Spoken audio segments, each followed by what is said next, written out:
The girl never imagined that the young man who had clearly saved the country would fill her with fear instead. Even though a smile hung on his face, the girl found it exceptionally terrifying. However, the young man didn't seem surprised by this. He simply turned around with his dog and left, continuing on to his next destination. The girl snapped out of it and wanted to chase after him, but when she saw the carnage littering the ground, a powerful wave of nausea surged within her.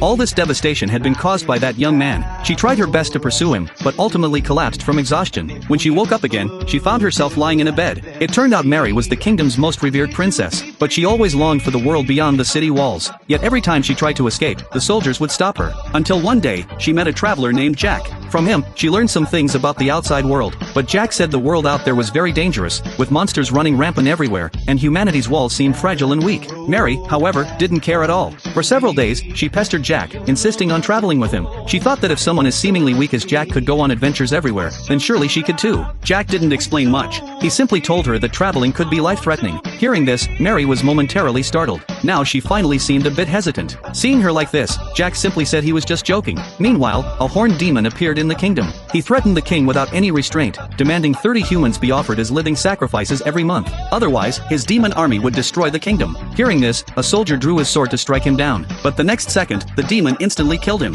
The king was terrified at the sight.